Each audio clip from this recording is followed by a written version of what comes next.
लेकिन उससे पहले विद्या चव्हाण, वो भी अपनी बारी का इंतजार कर रही हैं। विद्या जी, यहाँ पर अब हालात ऐसे लग रहे हैं कि किसी भी वक्त सरकार गिर सकती है, किसी भी वक्त उद्धव ठाकरे इस्तीफा दे सकते हैं, और ये सूत्रों के हवाले से खबर आ रही है किसी भी वक्त कैबिनेट बैठक भी शुरू हो सकती है, और अगर ऐसा हुआ तो फिर आगे क्या? नहीं, बार बार आप लोग ये पूछ रहे हैं कि आपके पास कितना आंकड़ा है, कितना आंकड़ा है, तो आप उधर आसाम में बैठ के थोड़ी पूछोगे और करोगे। आपको तो महाराष्ट्र में आना पड़े ना।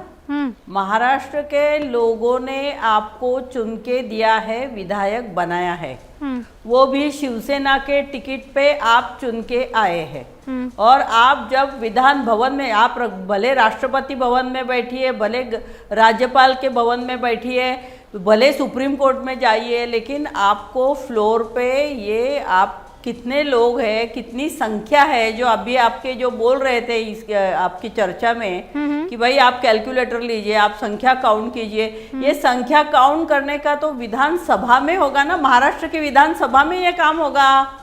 हम लोग जी के स्टूडियो में या किसी के स्टूडियो में या भाजपा के कार्यालय में बैठ के या नड्डा जी के पास बैठ के तो तय नहीं कर सकते ना।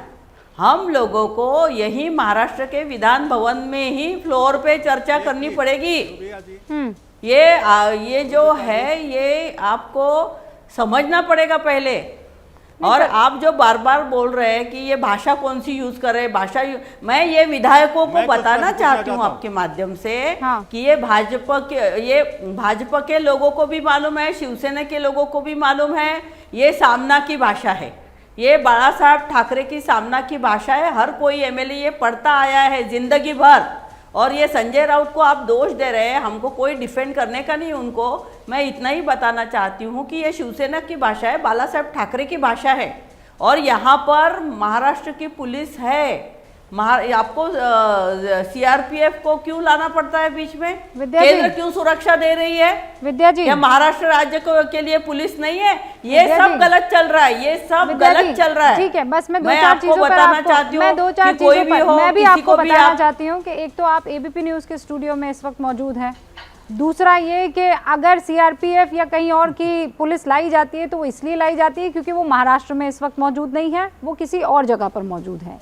तीसरा, अगर उनको सिक्योरिटी दी जाती है तो इसलिए दी जा रही है क्योंकि यहाँ पर लाशें बिछा देने की, लाश वापस लाने की, पोस्टमार्टम की धमकियां आप भी देख रही हैं। जहाँ जिस राज्य में बैठी हैं आप, वहां पर हर विधायक जो बागी हो चला है उसके यहाँ पर तोड़फोड़ हो रही है। तो ऐसे में आप बताइए, उनको सुरक्षा ना दी जाए तो फिर और क्या दिया जाए, और धमकियां दी जाए? अब मैं उज्जवल निकम साहब का रुख करना चाहूंगी, वो हमारे साथ जुड़ चुके हैं। उज्जवल जी, बहुत बहुत स्वागत है आपका। महाराष्ट्र की पुलिस सुरक्षा। विद्या जी, मैं आपसे चर्चा करूंगी इस मसले पर, लेकिन आप ये कह रही हैं ना कि सब कुछ तो फ्लोर पर होगा। अब उज्जवल निकम साहब आ चुके हैं हमारे साथ और जाने माने वकील हैं, हर गुणा भाग गणित बारीकी जो कानून की है वो हमें समझा देंगे आसान भाषा में। उज्जवल जी, इसीलिए पहला सवाल, कहां इस वक्त कानूनी तौर पर पेच फंसता हुआ दिख रहा है अगर फ्लोर टेस्ट होता है तो?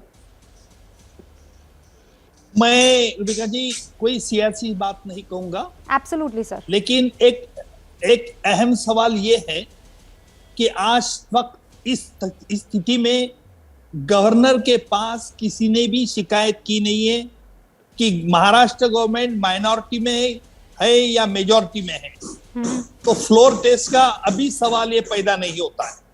दूसरी बात तो अहम बात है, जो शिवसेना का दूसरा गुट जो है, जो खुद को शिवसेना रिबेल जो खुद को शिवसेना से अलग नहीं मानता, जो बाला साहब ठाकरे की विचारधारा से बोल रहे कि हम उनकी विचारधारा से, लेकिन आज भी इस स्थिति में कल की सुप्रीम कोर्ट के ऑर्डर के मुताबिक आज वो 16 विधायक शिवसेना का ही है और उनको जो डेप्यूटी स्पीकर ने जो डिस्क्वालिफिकेशन की नोटिस निकाली है उनको जवाब देने के लिए उन 16 विधायकों को 11 तारीख तक सहूलत दे दी है। दूसरी बात, डेप्यूटी स्पीकर के खिलाफ जो 16 विधायकों ने जो याचिका में जो एलिगेशंस किए उसके लिए उनको भी हलफनामा सुप्रीम कोर्ट में सुपुर्द करे गए। तो आज स्थिति यह है कि जो गवर्नमेंट माइनॉरिटी में क्या मेजॉरिटी में, ये तह जरूर हाउस में ही हो सकता है, कोर्ट का ऑप्शन उसमें नहीं है। लेकिन उसे हम फ्लोर टेस्ट कहते हैं। लेकिन फ्लोर टेस्ट असेंबली का स्पेशल सेशन कब बुलाया जा सकता है कि अगर गवर्नर के पास कोई शिकायत करे, चाहे वो कोई भी ग्रुप हो, कि गवर्नमेंट माइनॉरिटी में, तभी गवर्नर बुला सकते। अभी संभवतः ये संभव है क्या कि शिंदे गुट ये ऐसी कंप्लेन कर सकते हैं कि गवर्नमेंट माइनॉरिटी में हमारा सपोर्ट नहीं है? अगर वो ऐसे करेंगे तो उनके लिए एंटी डिफेक्शन लॉ का कानून आ सकता है। इसलिए शिंदे ग्रुप भी गुट बड़ी सावधानी से ये तरीका एलिगेशन नहीं कर रहा है। तो कौन कर सकता है? निर्दलीय जो विधायक है वो कर सकते हैं। अगर शिंदे गुट का कहना ये है कि निर्दलीय गुट हमारे पास है, तो निर्दलीय ग्रुप गवर्नर के पास, पर अभी तक ये ऐसा किसी ने नहीं किया नहीं है, और इसीलिए ये चर्चा फिजूल चर्चा है कि गवर्नमेंट माइनॉरिटी में, मेजॉरिटी में नहीं है। और क्योंकि जब तक ये फ्लोर में डिसाइड नहीं होता, तब तक मुझे लगता है कि ये स्थिति गवर्नमेंट ऑफ महाराष्ट्र वर्किंग है, यही स्थिति आज। उज्जवल जी, आपने बहुत आसान शब्दों में क्लियरली बता दिया कि हम कहाँ आगे की बात कर रहे हैं। पहला स्टेप ही नहीं लिया गया है। ये जो पहला स्टेप नहीं लिया गया है, इसके पीछे बड़ी वजह क्या है सर? एक सिनेरियो हमने ये बताया कि मान लीजिए 39 जो विधायक इस वक्त वहाँ गुवाहाटी में मौजूद हैं, आप उनको डिस्क्वालीफाई मान लीजिए, तो फिर आंकड़ा जो है बहुमत का वो गिरकर नीचे आ जाएगा। देखिए, बहुमत है क्या नहीं, ये अहम सवाल है। क्योंकि जो दूसरा शिंदे गुट जो है वो कहता हम शिवसेना से अलग नहीं हुए।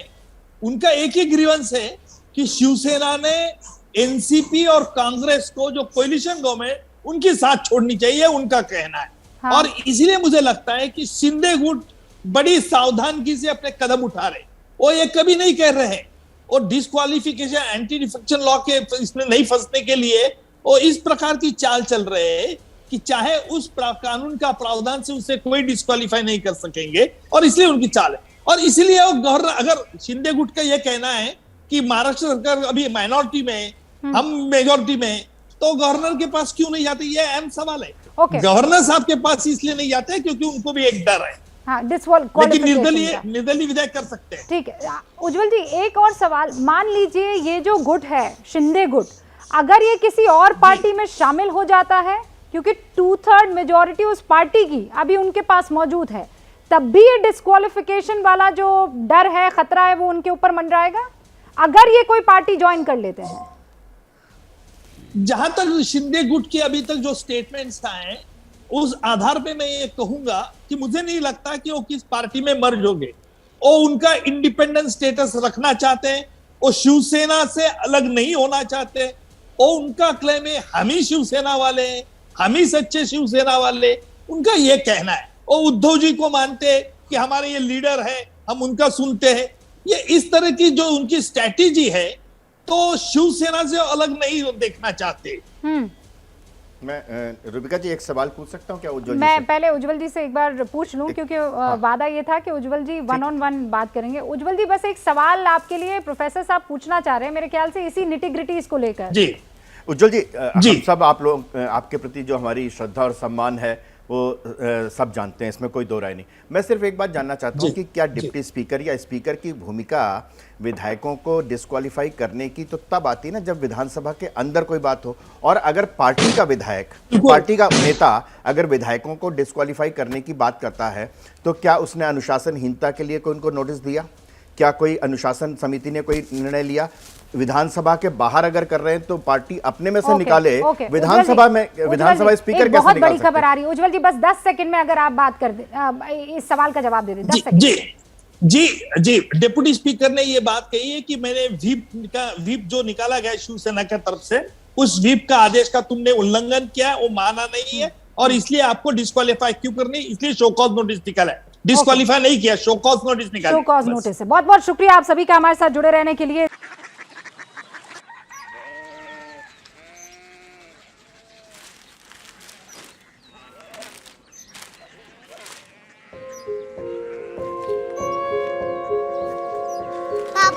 बाबा कोरिया सिटी জানি না।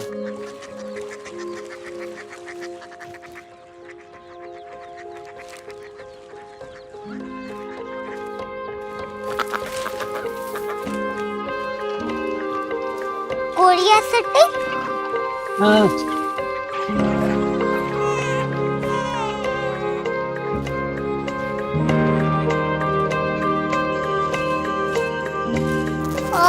कोरिया सिटी कहाँ पे है? शहर अंग्रेजी लगे हैं।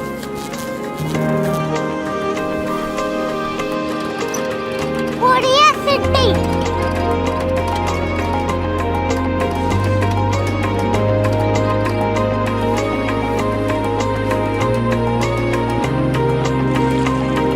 वो बहुत दूर है।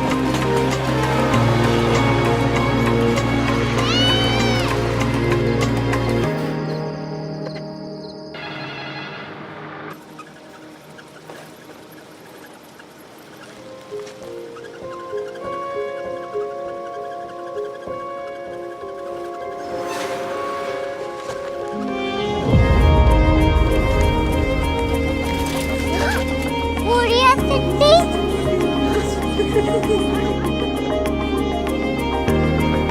दुनिया को बोलना नहीं, कुछ लोग बड़े होते हैं। कोरिया सिटी कहाँ है? प्रोफेसर साहब को पता होगा। हो, ये छोटा वाला ग्लोब लगता है और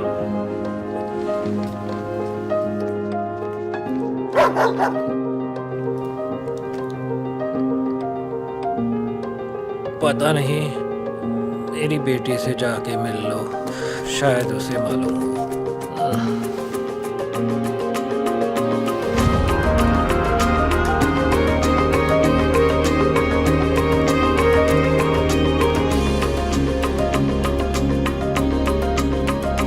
हाय,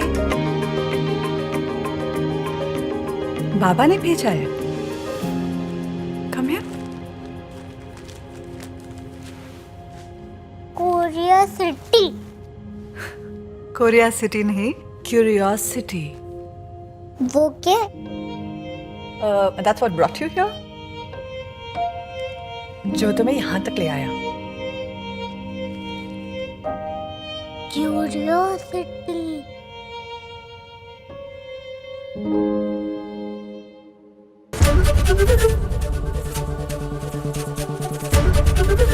एबीपी न्यूज आपको रखे आगे।